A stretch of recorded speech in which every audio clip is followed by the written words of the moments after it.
Nia sampaikan apa visi menurut JB Whitaker tadi ya dalam bukunya Strategic Planning and Management. Coba apa itu visi? Baik, Pak. Menurut JB Whitaker dalam bukunya Strategic Planning and Management, visi perusahaan didefinisikan sebagai gambaran masa depan yang akan dipilih dan yang akan diwujudkan pada suatu saat yang ditentukan. Oke, cukup ya. Jadi menurut JB Whitaker dalam bukunya tersebut, visi perusahaan itu didefinisikan sebagai gambaran ya. Jadi ketika kita menggambar impian kita di masa yang depan itu seperti apa, itu yang dinamakan visi. Selanjutnya menurut Kotler, ini mungkin ada yang berbeda. Menurut Kotler ini adalah visi adalah pernyataan tentang tujuan organisasi yang diekspresikan dalam produk dan pelayanan yang ditawarkan. Nah, sedikit ada yang berbeda pengertian visi menurut Kotler. Nah, menurut Kotler di sini adalah visi itu merupakan pernyataan dari tujuan yang diekspresikan. Kalau diekspresikan itu apa? Maksudnya diimplementasikan dalam bentuk produk dan pelayanan. Nah, kalau kita tahu ada produk-produk yang berkualitas misalnya, pasti visi mereka itu visi yang besar. Nah, sehingga besarnya visi itu diekspresikan atau diimplementasikan atau diwujudkan dalam bentuk tindakan-tindakan, baik dalam produknya maupun dalam bentuk pelayanannya. Nah, itulah. Berarti kalau kita menemukan suatu organisasi, suatu bisnis mungkin seperti itu juga, bagaimana kualitas produk, bagaimana kualitas pelayanan, berarti kita tahu mimpi yang ingin dikembangkan oleh usaha tersebut adalah suatu mimpi yang besar, karena kita akan nampak atau terlihat dari apa yang mereka tawarkan, baik dari produk maupun pelayanannya. Itu yang menurut Kotler ya. Selanjutnya terakhir, ini menurut Dr. A.B. Susanto, visi dan misi. Visi itu sendiri adalah gambaran, ya sama ya, mengenai tujuan dan cita-cita di masa depan yang harus dimiliki organisasi sebelum disusun rencana bagaimana mencapainya. Jadi yang terakhir, Dr. A.B. Susanto itu mengkombinasikan pengertian visi dari JB Whitaker tadi dan juga Kotler, sehingga dalam visi menurut JB Susanto itu adalah gambaran mengenai tujuan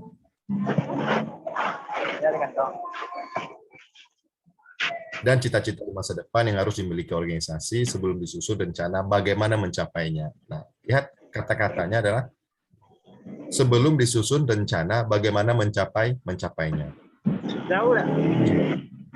Lebih dulu harus kita gambarkan dulu. Kita wajar lah kalau kita punya impian ya. Impian kita ya, untuk berbuat mimpi. Kalau mimpi saja kita tidak berani, bagaimana?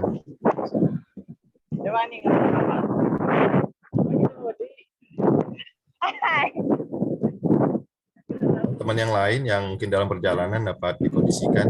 Ini apa ya, Zoom kali ini agak berat sekali. Zoom-nya takut saya. Apa Ibu bilang ke Abang tadi? Apa Ibu bilang ke Abang tadi? Baik, slide berikutnya yaitu terkait tujuan merumuskan visi. Jadi kita membuat visi itu ada tujuannya, bukan tujuan perusahaan, tapi tujuan membuat atau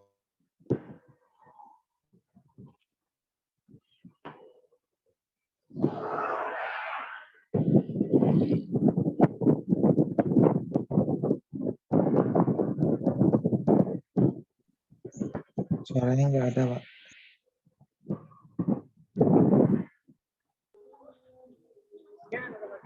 Ya, harusnya apa? Ke sana dulu. Irul. Suara Intan. Tan, tolong Tan, mute Tan. Irul tuh yang mute.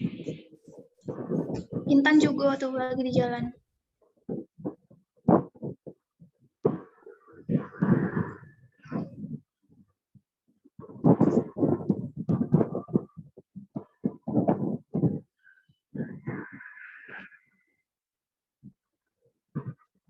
Orang ini ngomongnya. Bapak tuh disconnect. Bapak AFK cuy. AFK tuh. Oh siap. Sinyal udah bagus, woi. Wih, sinyal payah, woi. Salah Pak Tsunami. Orang ini ngoceh-ngoceh. Sinyal lo itu.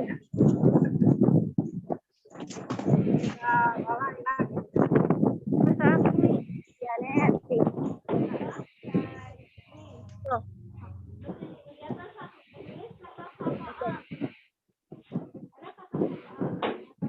Super tempo kan?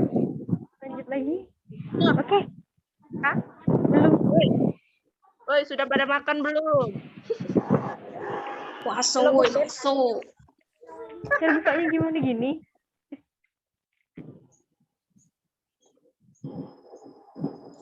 Mohon maaf rekan, ini punya komputer saya yang memang agak bermasalah. Tadi kena mati. Di sini memang sudah agak bermasalah ini. Baik, kita coba saya share screen lagi. Iya.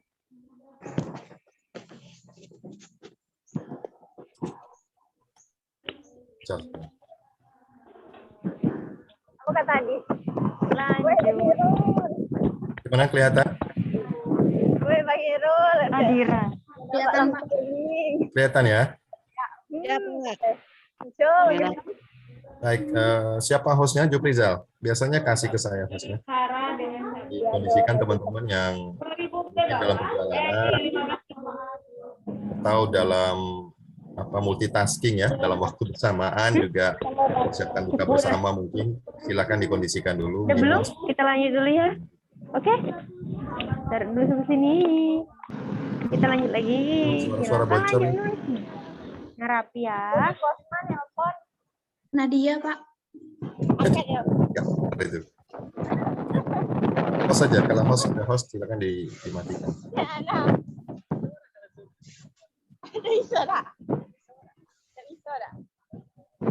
Kita lanjutkan ya. Jadi tadi visi sudah kita bahas, definisi visi dari berbagai sudut pandang ahli ya, ada 3 ahli tadi. Nah sekarang kita lanjutkan bagaimana, apa tujuan merumuskan visi itu sendiri.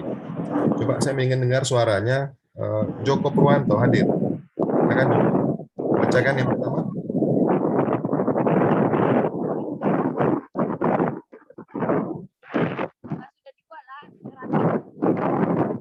Joko, akan baca tujuan merumuskan visi Joko. Kelihatan kan? Share screen-nya. Emang kok. Emang tuan. Tanyalah.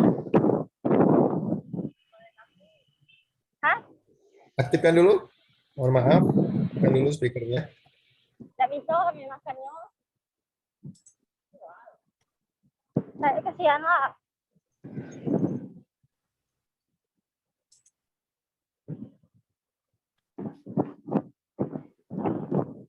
Haus. Hah? Astagfirullahaladzim. Jelek.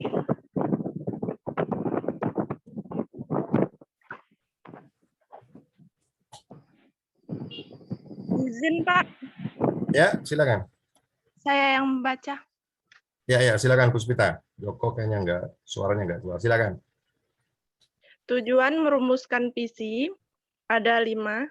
Yang pertama, mencerminkan sesuatu yang akan dicapai perusahaan. Yang kedua, memiliki orientasi pada masa depan perusahaan. Yang ketiga, menimbulkan komitmen tinggi dari seluruh jajaran dan lingkungan perusahaan. Yang keempat, menentukan arah dan fokus strategi perusahaan yang jelas. Dan 5, menjamin kesinambungan kepemimpinan organisasi perusahaan. Baik. Itu tadi kelima dari tujuan mengapa kita penting untuk merumuskan sebuah visi, baik organisasi maupun perusahaan yang kita bangun ya, termasuk pribadi sebenarnya. Kita penting sekali untuk memiliki visi atau memiliki pandangan yang jauh ke depan.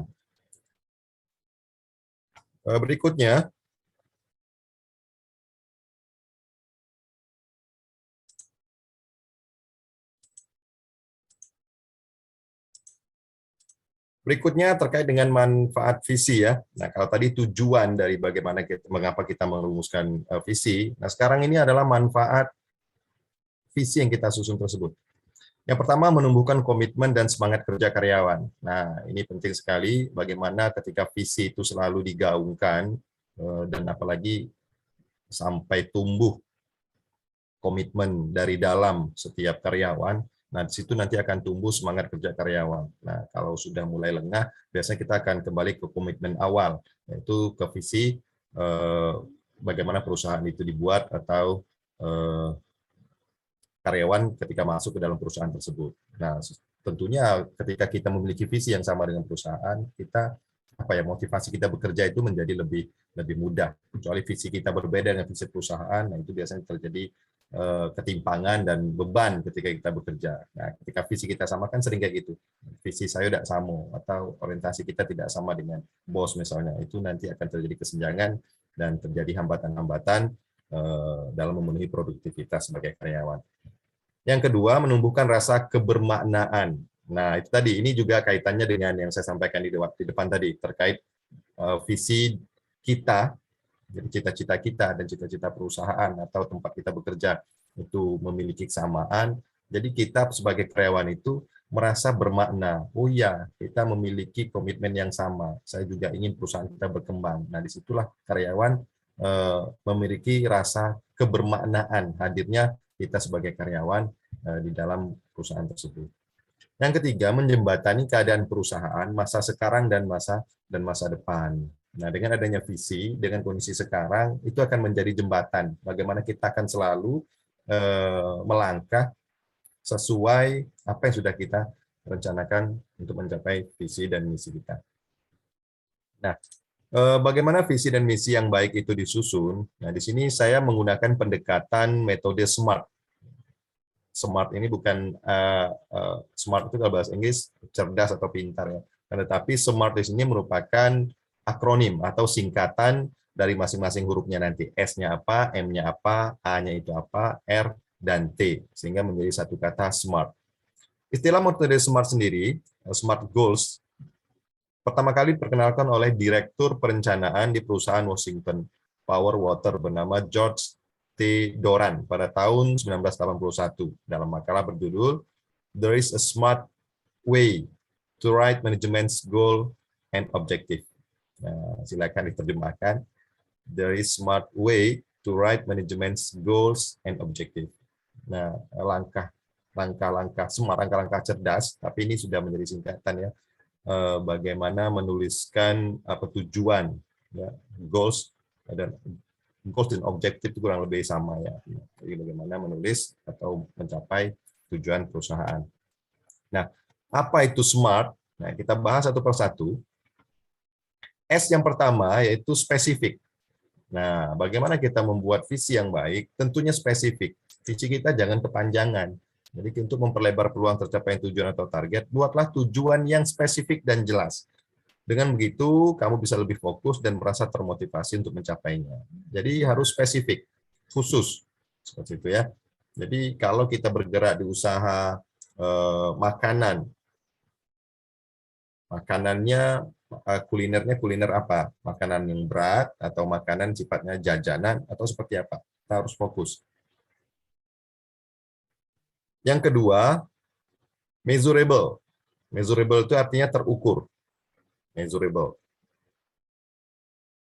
Terukur. Milikilah tujuan yang terukur di mana kamu dapat memantau dan melacak, bukan melacak ini ya, sorry, melacak, melacak itu nggak ada bahasanya. Melacak setiap kemajuan yang ada.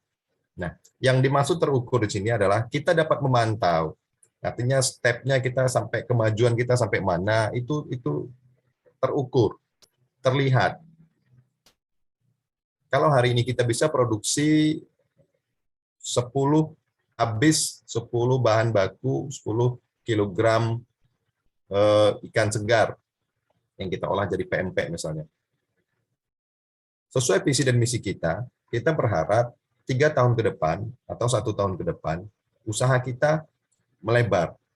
Kalau dari satu lapak saja, kemungkinan tahun depan kita sudah menargetkan untuk buka cabang seperti itu. Jadi harus terukur. Atau usaha kita ketika hari ini menghabiskan 10 kg bahan baku, ya kalau bisa dalam 6 bulan ke depan akan bertambah menjadi 20 kg bahan baku. Nah, artinya kita terukur. Artinya perkembangannya itu dapat kita pantau dan kita lacak.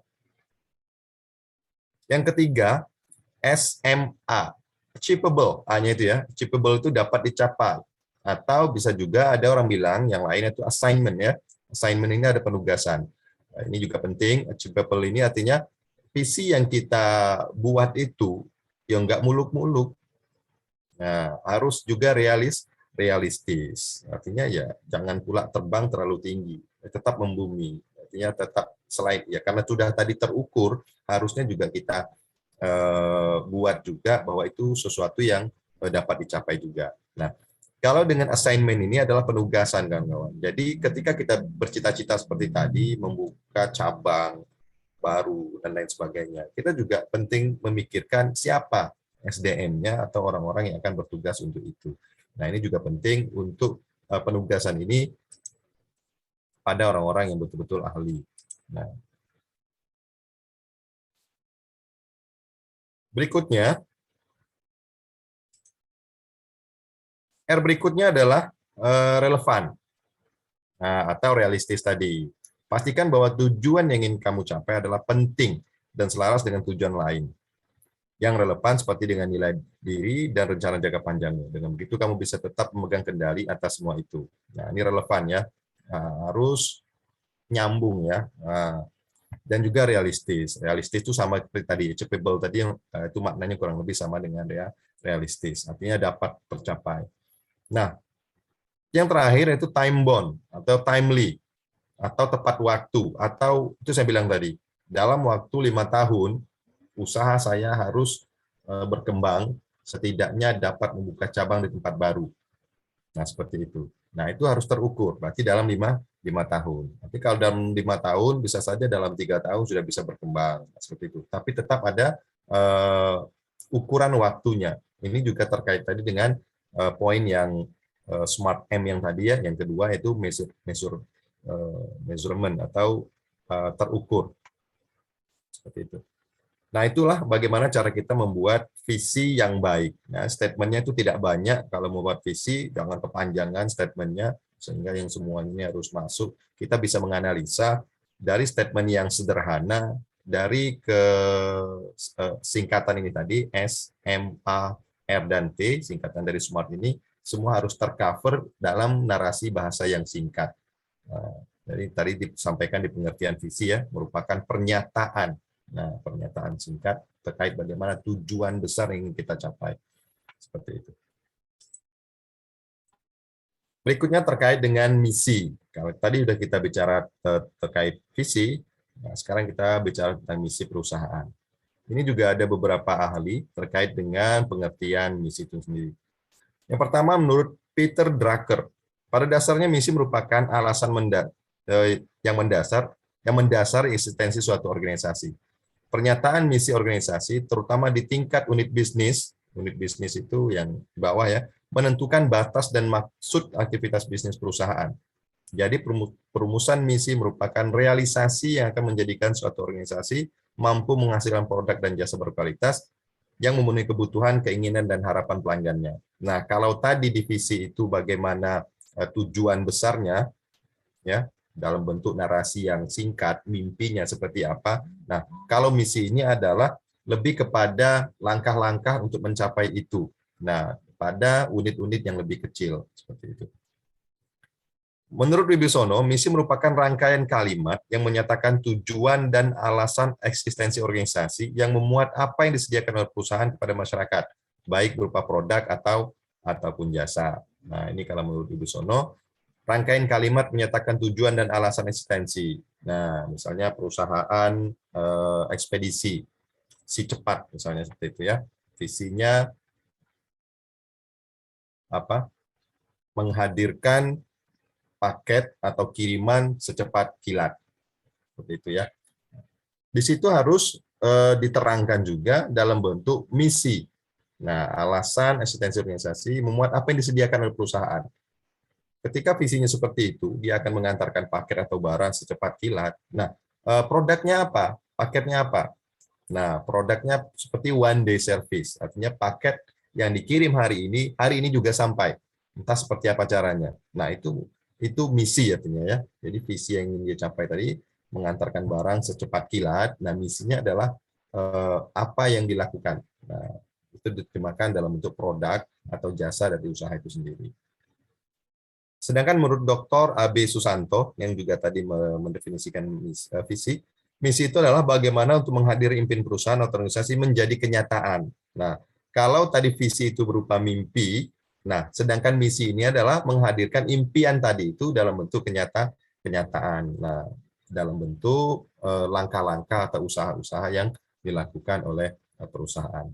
Jadi singkatnya misi adalah pernyataan tentang apa yang harus dikerjakan oleh perusahaan dalam usahanya mewujudkan visi. Nah, itu ya. Makanya kalau visi itu nggak ada visi sampai 2-3 visi itu nggak ada. Visi paling itu cuma 1 visi dengan bahasa yang singkat pula. Kalau visi sudah sampai 3-4 paragraf atau 3-4 baris itu bukan visi lagi. Nah, baru di bawahnya, di bawah visi itu baru ada misi. Nah, misi ini nanti baru langkah-langkah apa yang dilakukan oleh perusahaan dalam mencapai misinya itu.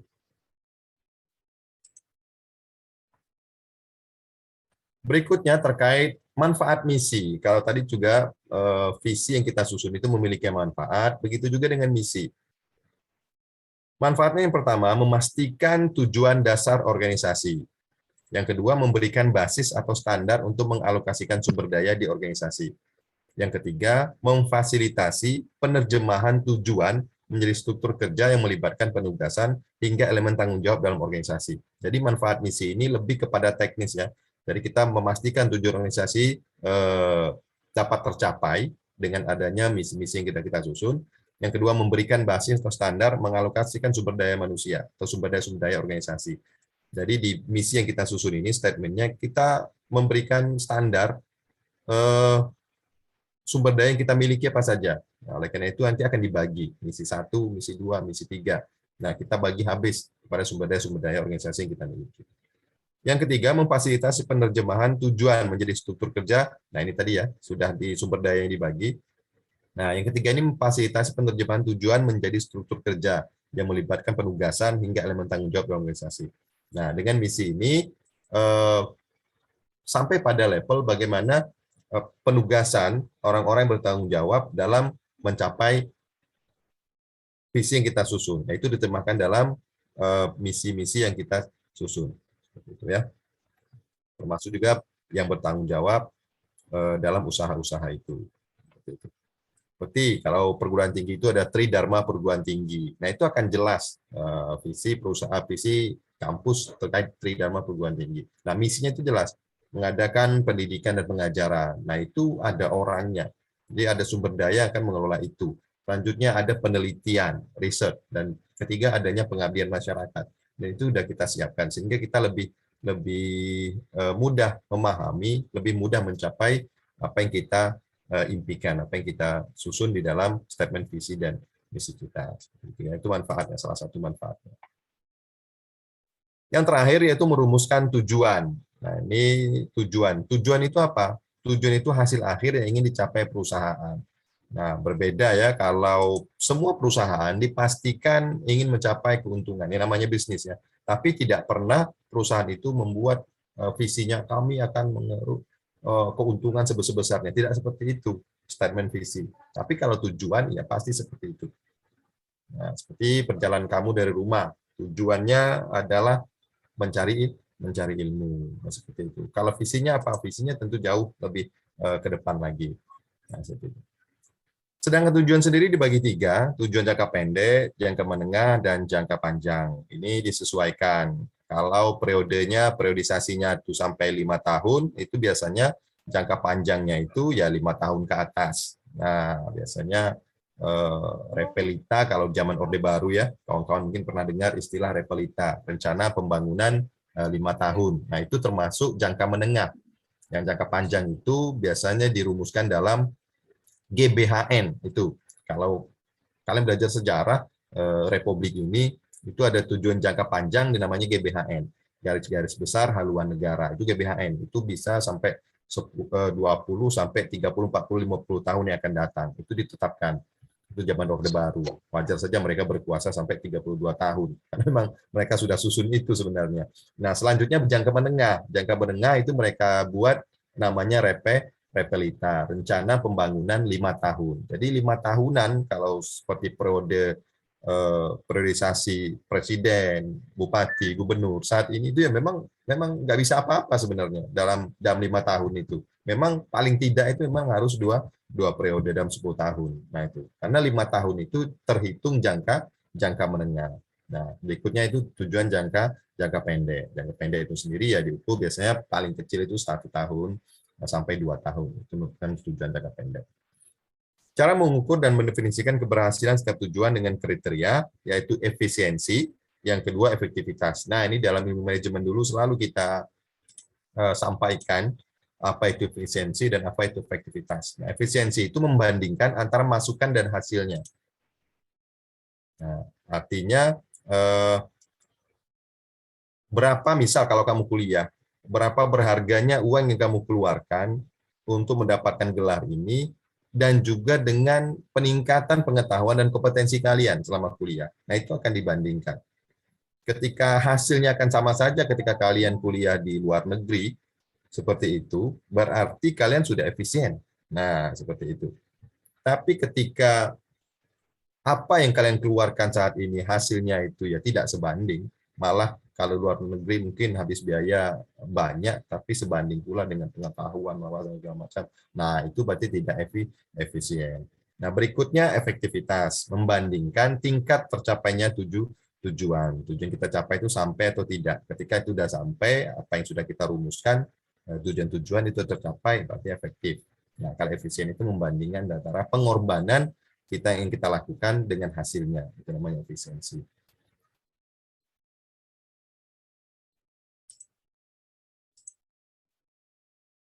Nah, ini contoh visi dan misi kawan-kawan. Visi terwujudnya usaha makanan ringan yang menyehatkan di masa depan.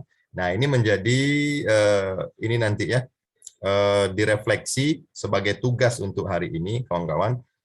Saya berharap kalian menyusun visi dan misi beserta tujuan. Nggak usah visi misi dulu lah. Visi misi, nggak usah sampai tujuan panjangan. Cukup visi dan misi. Tapi di dalam visi dan misi itu nanti kalian jelaskan teks mana yang menunjukkan kepada spesifik, yang SMART tadi ya. Setelah itu teks mana yang menunjukkan akan terukur, statement yang mana, pada bagian yang mana. Selanjutnya, apalagi tadi SMART, achievable tadi ya. Nah, statement mana yang menunjukkan bahwa visi ini tidak mimpi saja, tapi sebuah visi yang dapat dan sangat mungkin terrealisasi. Nah, berikutnya apa tadi? SMART, realistis tadi ya, kurang lebih sama. Yang terakhir ini time bound atau timely atau waktunya. Nah, berapa tahun berapa visi misi itu akan usahanya akan kamu capai seperti itu ya. Nah, nanti PR-nya untuk hari ini, tugasnya untuk kalian tulis di dalam refleksi, silakan tulis visi dan misi yang di dalamnya terkandung metode SMART tadi. Nah, dijelaskan paragraf teks yang mana ini menunjukkan bahwa ini spesifik, apalagi dari achievable yang dapat terwujud. Selanjutnya tadi measure, dapat measurable, dapat terukur. Nah, seperti itu. Mungkin itu saja untuk pertemuan hari ini rekan-rekan. Kalau ada pertanyaan silakan. Saat ini saya buka untuk diskusi, untuk kita dialog ya. Karena untuk materi hari ini singkat saja terkait dengan visi dan misi dulu. Silakan, kalau ada diskusi, anak-anak ekonomi ya, mungkin juga ada pertanyaan saya. Ini terkait demo terakhir, coba kalau kita bisa diskusikan supaya anak ekonomi ya jangan boleh ikut-ikutan, tapi juga mengerti substansi dari apa yang kita suarakan. Seperti minta harga minyak goreng yang turun. Nah, saya ingin dengar pendapat anak ekonomi. Kenapa harga minyak goreng hari ini atau dalam bulan inilah ya, kenapa harga minyak goreng itu melambung tinggi? Apa penyebab dan permasalahannya? Apakah ketidakbecusan betul akibat ketidakbecusan pemerintah atau ada hal-hal lain? Monggo silakan kita diskusikan. Atau hal-hal lain juga nggak apa-apa. Kita saling sharing. Ini mumpung kita kuliah ya. Silakan. Ada pertanyaan? Ayo yang demo.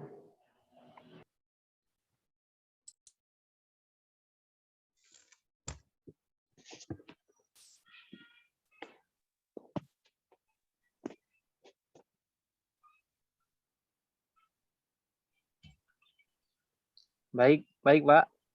Ya, silakan, Hairul. Assalamualaikum warahmatullahi wabarakatuh. Waalaikumsalam. Waalaikumsalam warahmatullahi wabarakatuh. Bapak yang saya hormati, teman-teman sekalian yang berbahagia. Alhamdulillah kita sudah puasa ke-12, 13. Entah. Alhamdulillah. Nampaknya dihitung Kak Urul ya. Nggak usah dihitung, Rul. Tahu-tahu selesai, Baso. Berat kan? Iya, Pak. Oke. Baju belum beli.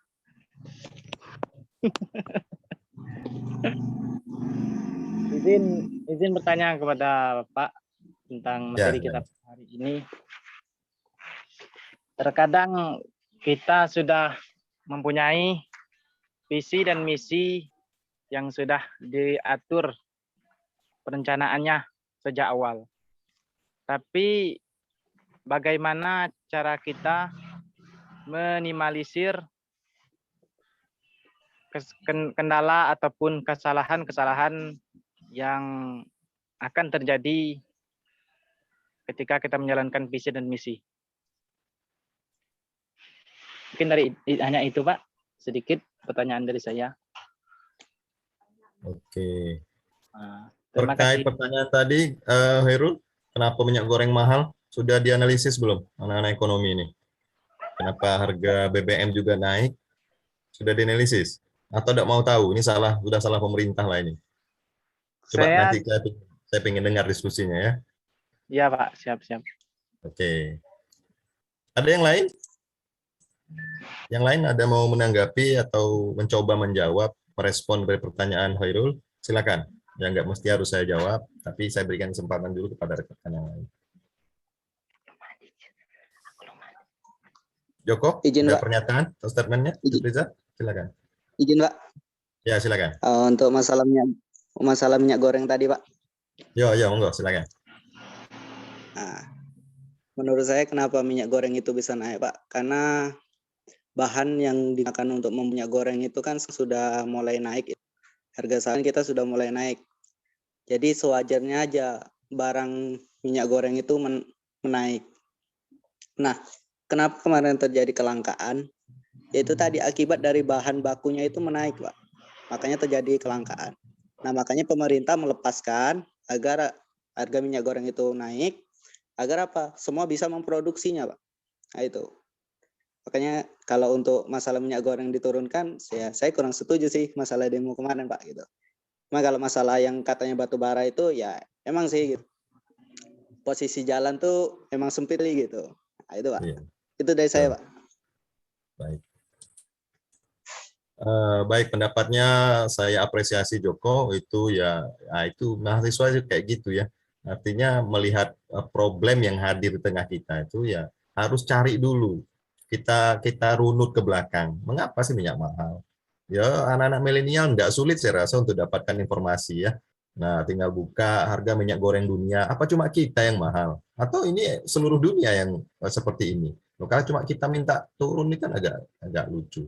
Nah, nanti insya Allah dunia juga akan mencari keseimbangan, akan menentukan keseimbangannya sendiri. Tapi kan upaya-upaya yang dilakukan pemerintah untuk memberi subsidi kepada yang kurang mampu, itu juga patut kita apresiasi. Artinya ada juga kepekaan sebenarnya. Juga mereka juga tidak ingin harga minyak goreng ini melambung tinggi, memang tidak terkendali hampir ya, kedua kali lipat dari harga sebelumnya. Oke, jawaban yang menarik dari Joko.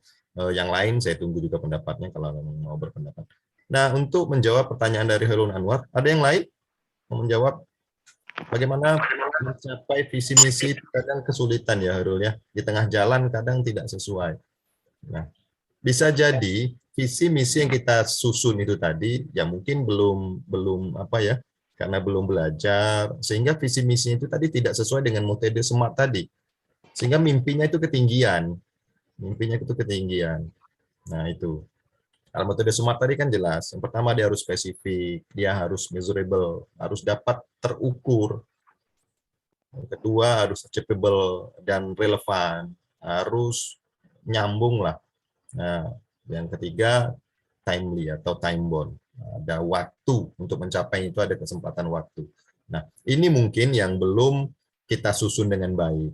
Nah, untuk saat ini terus terang lembaga pendidikan termasuk pemimpin kita, calon bupati, calon gubernur, calon presiden, membuat visi misi itu saat ini ya lebih kepada menjual mimpi saja, menjual mimpi. Nah itu tadi, kalau kita susun dengan smart, bilang jalan daerah rusak sekian persen, dalam waktu sekian persen saya baiki, padahal tidak ngukur kemampuan keuangan daerah, program-program yang lain. Tidak mungkin dalam waktu bersamaan semua harus jalan. Jalannya harus mulus semua, terus peningkatan ekonomi kerakyatan juga bagus, pendidikan juga minta beasiswa, tentu tidak mungkin. Nah, sehingga di tengah jalan itu disampaikan Chairul Anwar tadi, sehingga tidak sulit untuk mencapai itu. Nah, ini juga bagian dari kritis mahasiswa juga mungkin ya, terkait dengan kepemimpinan. Saya nggak bilang Pak Bupati kita, Pak Gubernur kita, Pak Presiden kita, tapi ini yang juga menjadi catatan penting kita. Tapi tidak disusun berdasarkan metode SMART tadi. Itu spesifik. Ya, Bupati tidak mungkin bisa, pemimpin kita nggak mungkin bisa memuaskan semua pihak. Oleh karena itu harus spesifik. Selama 5 tahun periode saya, apakah infrastrukturnya, apakah sumber daya manusianya, harus spesifik. Itu ya. Sehingga tujuan itu mudah tercapai. Nah, dan yang kedua kemungkinan adalah, kan strategi itu kan bisa diubah di tengah jalan ya. Nah, Chairul Anwar seperti yang kita sampaikan di pertemuan yang kedua, tahapan-tahapan pelaksanaan strategi, itu kan bisa saja dimulai dari kita merencanakan, implementasi, sampai evaluasi. Di situ semua kita bisa melakukan perubahan-perubahan. Nah, kemungkinan adalah analisis-analisis ini yang tidak matang, atau analisisnya yang lemah, sehingga keputusan-keputusan, langkah-langkah kita dalam mencapai tujuan menjadi terhambat. Nah, terutama analisis lingkungan internal dan analisis lingkungan eksternal. Nah, itulah manajemen strategi ini ya kelihatan mudah, padahal ya tidak semudah apa yang kita bayangkan sebenarnya. Seperti itu. Itu mungkin jawaban saya untuk pertanyaan dari Chairul Anwar. Yang pertama, menyusun visinya mungkin terlalu ketinggian, tidak menggunakan metode atau pendekatan smart. Ada banyak pendekatan di luar sana ya kawan-kawan. Kawan-kawan bisa searching di internet. Ada juga pendekatan lain. Ada yang bilang visinya tidak communicable. Artinya tidak yang baca visi misimu itu tidak langsung ngerti maunya apa, seperti itu. Jadi tidak komunikatif gitu. Visinya tidak komunikatif. Juga ada yang bilang seperti itu. Tapi di sini saya contohkan dengan metode yang sederhana saja, yang smart tadi, yaitu spesifik, dapat terukur, ya dapat direalisasikan. Yang terakhir adalah waktu implementasinya itu juga kita tentukan. Nah, metode-metode lain ya monggo silakan di luar sana. Ini gunanya kita kuliah, jadi tidak terpaku hanya satu metode saja. Di luar sana juga ada banyak metode-metode lain. Teman-teman bisa memilih nanti suatu saat misalnya punya lembaga, punya unit bisnis, menetapkan visi misi. Silakan cari alternatif pendekatan mana yang jauh lebih mudah. Seperti itu ya. Ada respon yang lain atau tanggapan yang lain atas jawaban saya? Ada yang salah, mungkin ada yang kurang, monggo tambahkan. Bu Rizal, mungkin ini punya pendapat berbeda, silakan Bu Rizal. Baik Pak, kalau untuk visi dan misi itu, kalau sebelum misalkan di zaman pemerintahan Bapak Jokowi ini kan, sebelum kan sesudah Bapak Jokowi dilantik kan, itu kan ada penyusunan kabinet. Harusnya Pak Jokowi pilih apakah menteri-menteri yang ini mampu menjalankan visi dan misinya. Jadi kalau visi dan misi itu sebenarnya gampang kalau buatnya, tapi SDM yang akan menjalankannya itu kadang dilupakan gitu. Jadi kalau misalkan ada suatu perusahaan atau organisasi, yang pertama kali dilihat tuh sebenarnya memang visi dulu, visi ya tujuannya apa gitu kan, perusahaan yang dibuat. Tapi mampu nggak lingkungan atau SDM-nya ini ngelakuin seperti itu.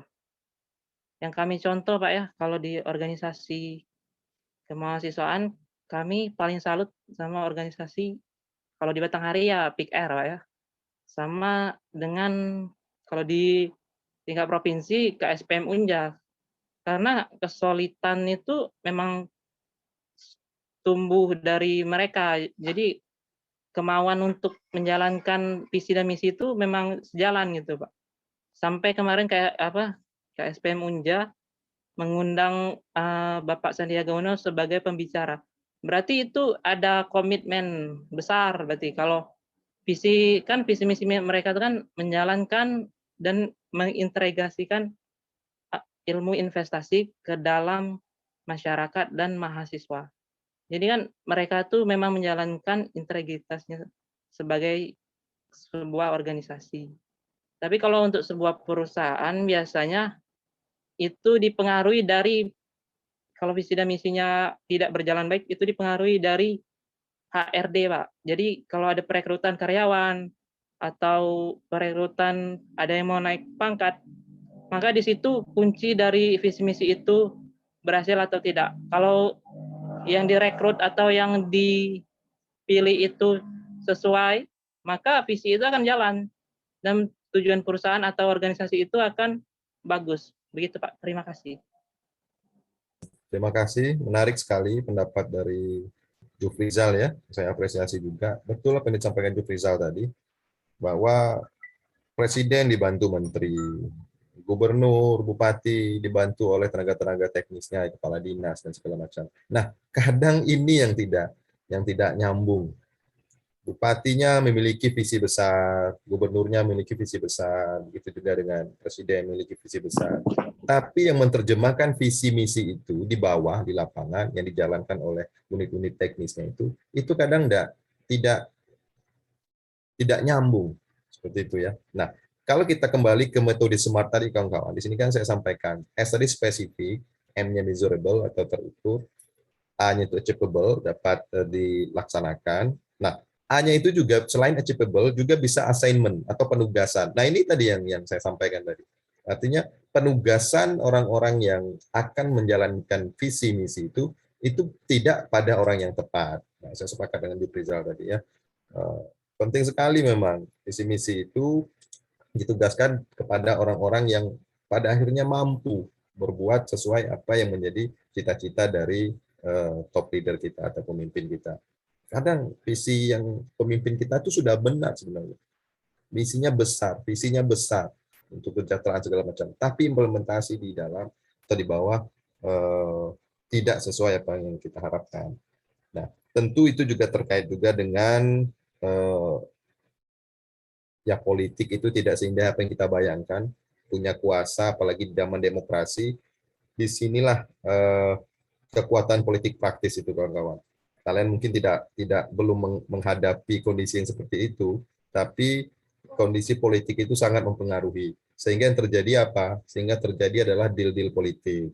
Ya, yang janjinya tidak bagi-bagi kekuasaan, ketika berhadapan dengan kondisi yang nyata, kondisi yang realistis, itu sulit untuk dihindari. Nah, itu namanya bargaining position, di mana tidak ini yang mendukung kemarin nih, meskipun mohon maaf ilmu ekonominya biasa-biasa saja, mungkin tidak sesuai kapabilitasnya, ya terpaksa juga harus jadi menteri, harus jadi kepala dinas, karena sumbangan-sumbangan politiknya ketika pemilu seperti itu. Nah, ini yang terjadi. Nah, mensinkronkan itulah tugas pemimpin sebenarnya. Bagaimana transaksi politiknya jalan, juga di sisi lain juga tidak mengabaikan kepentingan yang lebih besar. Biasanya yang hancur itu adalah ya kepentingan politiknya yang didahulukan daripada kepentingan-kepentingan yang besar lainnya atau kepentingan rakyat. Nah, ini yang patut kita pikirkan juga, bagaimana susahnya seorang pemimpin, bupati, wali kota, gubernur, termasuk presiden dalam mengimplementasikan visi dan misinya. Ini ada bargaining politik ini yang na'udzubillah susahnya ya. Nah, yang paling susah itu ya tekanan dari tim sukses. Kalau dari lawan politik itu mudah, tapi kalau dari yang tim sukses, yang dari serumpun ini yang paling berat. Nah, itu fakta dan realita politik yang harus dihadapi. Oleh karena itu kita harus lebih banyak seperti apa? Mengerti kondisi-kondisi itu gitu. Nah. Itu jawaban Jufrizal tadi cukup baik ya rekan-rekan, terkait pandangannya bagaimana visi dan misi tadi dicontohkan untuk tingkat lokal, organisasi kemahasiswaan, Big Ed. Nah, saya tidak terlalu jauh lah untuk membahas itu. Kembali ke kesadaran masing-masing organisasi lah kalau seperti itu ya. Kalau bicara jauh nanti ya panjang lebar dan juga tidak baik tentunya. Karena saya sendiri termasuk Wakil Rektor 3 membidangi kemahasiswaan itu. Ya, seperti itu ya. Ada pendapat yang lain? Udah jam 3 lewat ya. Kalian ada kuliah setelah ini? Ada, Pak. Ada kuliah? Waduh. Ya, Pak. Kalau ada kuliah, mohon maaf, saya waktunya kepake kurang lebih 11 menit udah. Tapi tadi mulai juga sudah molor ya. Nah, terkait Ya, dengan minyak goreng ini juga yang mau saya sosialisasikan ke kawan-kawan untuk berpikir lah, menganalisis lah. Dunia saat ini posisinya seperti apa? Seperti yang disampaikan oleh Joko tadi, ya, saya apresiasi. Ketika bahan baku naik, tidak mungkin output dari bahan baku itu mau harganya kayak dulu, tidak mungkin lagi. Dulu harga minyak 14.000 itu ketika harga sawit di bawah 2.000, 1.700, 1.800, paling mahal 2.500. Masih bisa harga minyak goreng di harga 14.000. Nah, sekarang harga sudah di atas 3.000. Nah, belum lagi perkembangan politik dunia, belum lagi pasca pandemi. Nah, ini yang mohon kita yang berpendidikan juga memberikan pengertian kepada masyarakat kita. Untuk kita di Sumatera, karena harga komoditas mahal, saya rasa tidak ngefek ya. Bukan tidak ngefek ya, dalam artian yang tidak begitu inilah pengaruh yang signifikan ketika harga minyak goreng ini mahal. Yang penting, kata emak-emak di rumah itu, yang penting barangnya ada. Yang susah itu kayak kemarin, hampir 3 minggu yang lalu ya, yang sulit dicari itu yang susah. Biar harga mahal, tapi tersedia itu tidak masalah. Tidak mampu beli sekilo ya setengah kilo. Tidak mampu setengah kilo seperempat. Nah, sampai se-on pun jadilah untuk goreng telur itu selesai. Itu ketika barangnya ada. Tapi kalau tidak ditemukan ini yang paling sulit. Nah, karena para mafia juga bermain. Nah, ditahan semua minyak. Nah, itulah oligarki pangan kita ya, kelompok-kelompok yang menguasai pangan kita. Sangat berbahaya memang pengusaha-pengusaha kalau sudah dalam tanda petik jahat, nah itu memang selesai. Jadi memang oligarki dari pengusaha kalau mau jatuhkan pemerintah, jatuhkan kekuasaan itu memang sangat mudah. Nah, kompak saja mereka masalah memang. Hanya satu minyak goreng. Belum lagi di sisi lain sembako misalnya, distribusi beras misalnya. Ini minyak goreng mungkin lah masih bisa rebus-rebusan. Udah kalau beras yang bermain ini saya agak khawatir dulu. Memang bisa rubuh negara gara-gara 9 bahan pokoknya. Ya, terima kasih kawan-kawan atas kesediaannya mengikuti kuliah pada hari ini. Jangan lupa ya, tadi saya sempat ngasih tugas ya tadi, tolong didengar lagi. Kayaknya tadi direkam lah sama hostnya nih. Kalau memang lupa bisa di-share lagi videonya. Terkait tadi apa ya, membuat visi misi. Tolong jelaskan apa poin spesifiknya, apa measurable-nya, dan lain-lain. Saya tidak ulangi lagi. Terima kasih sekali lagi saya sampaikan kepada rekan yang sudah ikut kuliah hari ini. Mohon maaf apabila apa yang saya sampaikan ada yang kurang. Berbeda pendapat itu biasa ya kawan-kawan. Kalian berbeda dengan saya itu biasa. Saya lebih suka seperti itu. Berbeda pendapat itu saya lebih senang. Kita sama-sama menghargai itu. Sekali lagi terima kasih. Sampai ketemu minggu depan. Wallahumma muwaffiq ila aqwamit thoriq. Assalamualaikum warahmatullahi wabarakatuh. Waalaikumsalam warahmatullahi wabarakatuh. Baik, Pak. Terima kasih. Lift dulu ya. Iya. Iya, Pak.